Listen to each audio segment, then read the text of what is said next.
Hello friends and welcome to the Southern Mountain Kitchen. Today we're making oatmeal chocolate chip cookie bars.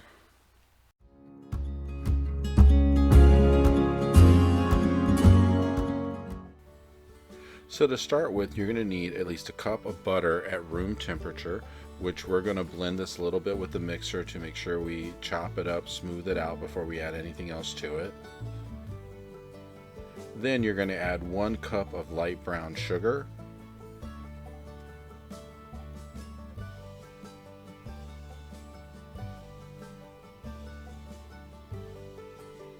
You want to mix this through to make sure that your brown sugar actually doesn't have lumps in it, because there can be hard pieces in there. You want to get rid of all of them. So make sure you take your mixer all the way around the bowl through the bottom.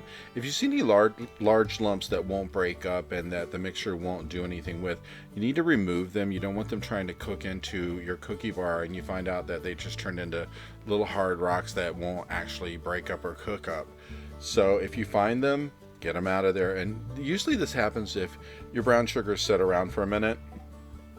Then to this you're going to add a half a cup of regular sugar, and we're going to mix this in with what we already had. Just make sure everything's incorporated, and we're going to add 2 eggs to this. So keep mixing, mix everything through, and make sure that your eggs are broken up completely and everything in the bowl is mixing together. That means go around the sides. If you think you need to, take a spatula and run over the edges of the bowl just to make sure you get everything in. Once you get everything mixed up really well, you're going to add 2 teaspoons of vanilla extract.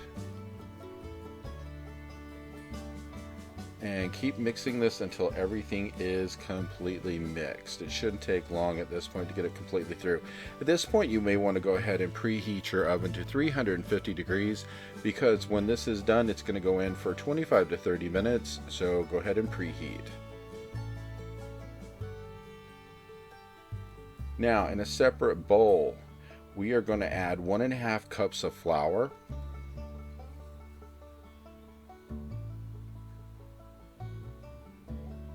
To that, we are going to add 2 cups of oats, which basically, when you get the oatmeal containers like the old-fashioned oats, you can add that. That's 2 cups. Then a half a teaspoon of salt, 1 teaspoon of baking soda, and 1 teaspoon of baking powder. Now once you get this all in the bowl, you want to mix this up so that way you can distribute the salt and the baking soda and the baking powder throughout the oats and the flour, so that way it's not all gathered up in one place. You want to make sure that it is thoroughly mixed through. So just go ahead and stir it around a bit, because in a second we're going to go ahead and add the wet mixture into this.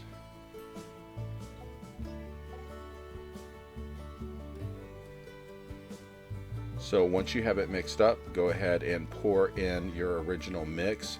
Scrape your bowl, we don't want to leave any of this behind, and get it into the original bowl here with the dry ingredients, and then we're going to go ahead and mix this up.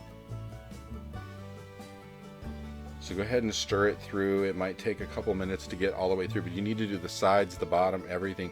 Make sure everything gets mixed in and there are no hard lumps of like powder or whatever stuck on the side or somewhere that didn't get mixed. Because by the time you get this done, it's going to be kind of a thick mixture. It will be wet, but not really wet. It's just going to be one of these things where you can spread it into a bowl or whatever container you're going to cook in. It's easy enough to move about. So to this, you're going to add 2 cups of chocolate chips. I used milk chocolate. You could use other types. You could add nuts to this. You could actually add whatever you'd like to it, because the mixture can handle other things being added too. So if at one point you wanted to add walnuts or something, you could easily do that to this mixture. But essentially it starts with 2 cups of chocolate chips. So we're going to take a container that's going to go into the oven. We're going to spray it with some nonstick cooking spray.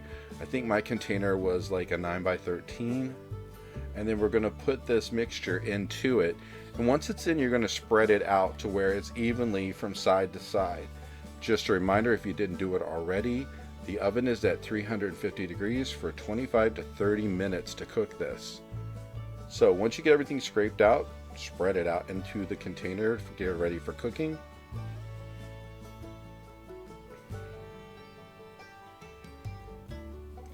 The best thing about these is they have such a great taste, and they hold up for a couple of days after you cook them. So it's like one of these things where you can make them ahead of time and people can snack on them around the house or even at a party or whatever.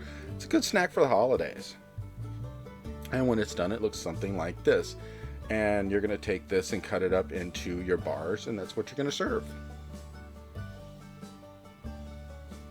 I hope you liked this video. If you did, please like and subscribe. And if you get a chance, check out my cookbook, which is available on Amazon and in bookstores worldwide. Have a great day.